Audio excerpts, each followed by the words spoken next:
তোমরা তো আমার শর্টস ভিডিওগুলো দেখে বুঝতেই পেরেছো যে আমি কোথায় গেছিলাম। হ্যাঁ, আমি সেই সেবক মন্দিরে যাওয়ার কথাই বলছিলাম।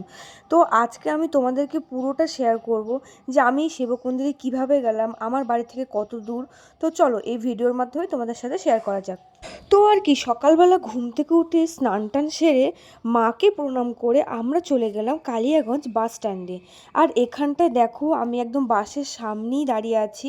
তো এখন আমরা বাসে উঠে যাব। এখন বাজে ঠিক ভোর 4:30। আর এটা কিন্তু আমাদের ফার্স্ট বাস। আমাদের কালিয়াগঞ্জ থেকে শিলিগুড়ি যাওয়ার সকালবেলা দুটো বাস থাকে। একটা থাকে ভোর 4:30, আর একটা থাকে ভোর 5:30টায়। তাই আমরা ফার্স্ট বাসটায় চলে গেলাম সেবক মন্দিরে যাওয়ার উদ্দেশ্যে। কিন্তু সেদিন সত্যি বলতে আমাদের কপালটা এতটাই খারাপ ছিল, যেই বাসটায় আমরা যাচ্ছিলাম সেই বাসটা খারাপ হয়ে যায়। তাই আমরা গাড়িটাকে নিয়ে চলে গেছিলাম গাড়ি সারাইয়ের দোকানে। আর এদিকে দেখো আমার মা গাড়ির মধ্যেই কিন্তু নেল পলিশ করতে শুরু করেছে। সংসারের সমস্ত কাজ সেরে এবং আমাদেরকে রেডি করে নিজে আর সাজার টাইম পায়নি, তাই গাড়িতে নেল পলিশ করতে শুরু করেছে।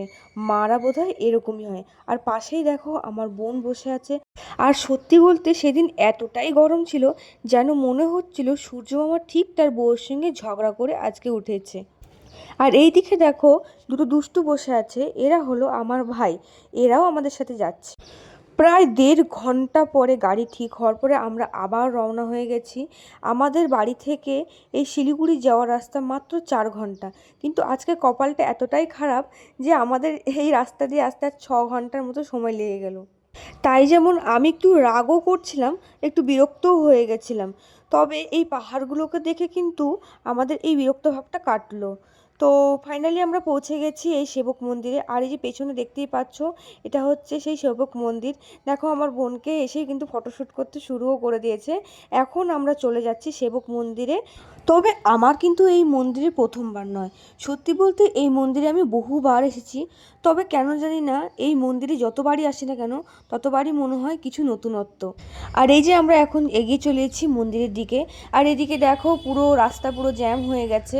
কারণ কি, হাইওয়ে রাস্তাগুলো যেমন অনেকটা বড় হয়, তবে পাহাড়ের রাস্তাগুলো কিন্তু ছোট ছোটই হয়। তাই একটুতেই যেন জ্যাম হয়ে যায়। এরপরে আমরা জুতো খুলে, মানে মন্দিরের পাশেই জুতো খুলে হাত ধুয়ে চলে গেলাম মায়ের ভোগ কেনার জন্য। আর এদিকে দেখো সাথে আছে আমার বাবাও। এখানটায় কিন্তু একটা ভোগের দোকান না, এখানে অনেকগুলো ভোগের দোকান আছে। তোমাদের যেখান থেকে মন চাই তোমরা এখান থেকে কিনতে পারো। আমরা ভোগ কিনে এবার আমরা চলে যাচ্ছি মায়ের মন্দিরে। মানে এই যে সিঁড়িগুলো তৈরি করা হয়েছে এগুলো কিন্তু পুরো পাহাড় কেটে কেটে কিন্তু তৈরি করা হয়েছে। তবে মন্দিরের ভিতরে কিন্তু মোবাইল অ্যালাউ না, তাই যতটা পেরেছি আমি তোমাদের সাথে শেয়ার করার চেষ্টা করেছি। আর এই দেখো মন্দিরের একদম সিঁড়ির ওপরে ওপরে কিন্তু একটা করে ঘন্টা রাখা আছে, যেখান থেকে তোমরা কিন্তু ঘন্টা বাজিয়ে মায়ের কাছে যেতে পারো। আর পুজো শেষ করার পরে আমি চলে গেলাম একটু পাহাড় দেখতে। কত সুন্দর মনোরম দৃশ্য। তোমরা প্লিজ একবার আসো পাহাড়ে এবং পাহাড়ের এই সৌন্দর্য একবার অনুভব করে যাও। খুব সুন্দর একটা জায়গা। তারপরে আর কি, মায়ের মন্দিরে পুজো দেওয়ার পরে তার পাশে কিন্তু বাবার মন্দির আছে, মানে শিবের মন্দির আছে। এবার আমরা চলে গেলাম শিব ঠাকুরের মন্দিরে পুজো দেওয়ার জন্য। সত্যি বলতে সেদিনকে এতটাই রোদ ছিল আর এতটাই গরম ছিল যে আমরা একটুখানি সিঁড়ি উঠতেই সবাই মিলে ক্লান্ত হয়ে গেছিলাম। তো পুজো দেওয়ার পর এবার আমরা চলে যাব ফটোশ্যুট করতে। তখন থেকে তো আমরা এখন চলে যাচ্ছি সেই বিখ্যাত ব্রিজের কাছে। তো এই দেখো এখানটায় এত সুন্দর পাহাড়। এই রাস্তা দিয়েই ঠিক কিন্তু দার্জিলিং যাওয়া যায়। মানে যারা দার্জিলিং যেতে চাও এই সেবক থেকে, এই সেবকের মন্দির থেকে ঠিক এই রাস্তা দিয়ে কিন্তু দার্জিলিংয়ে যাওয়া যায়। আর এটাই হলো সেবকের মাধুর্য। আর এই ব্রিজটা খুব বিখ্যাত একটি ব্রিজ, যার নাম করোনেশন ব্রিজ। আর এই দেখো তার নিচেই নদীর জল কেমন বয়ে চলেছে। অসাধারণ এক সৌন্দর্য পরিবেশ। পাশেই আছে পাহাড়। আর এই ব্রিজের ঠিক পাশেই কিন্তু তোমরা এরকম দেখতে পাবে দুটো বাঘের মূর্তি। আর এই মূর্তিকে ঘিরেই কিন্তু অনেক দর্শনার্থীর কৌতূহল এবং সেলফি তোলা। দেন এখন আমাদের ফটোশ্যুট প্রায় কিছুটা হয়েছে, মানে পুরোটা হয়নি।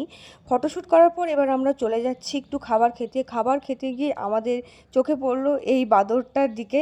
দেখো কত সুন্দর এবং কত কিউট। তবে তোমাদের সঙ্গে একটা ঘটনা শেয়ার করি। আমরা যখন খাবার খেতে গেছিলাম আমরা বাড়ি থেকে কিন্তু কিছু খাবার নিয়ে গেছিলাম, যেমন চিপসের প্যাকেট, মুড়ি, চানাচুর, শসা, আম, এসব কিছু। কিন্তু সেই খাবারগুলো খেতে খেতে গিয়ে এই বাঁদরগুলো আমার খাবারটা কেড়ে নিয়ে নিজেই খেতে শুরু করলো। তো আর কি করা যাবে, ওরা তো অবলা জীব। তারপরে আমরা ঠিক পাহাড়ের পাশেই কিন্তু মোমো খেয়ে আমাদের এই জার্নিটা পূর্ণ করলাম। আর এটাই ছিল আমাদের সেবক যাত্রার অভিজ্ঞতা।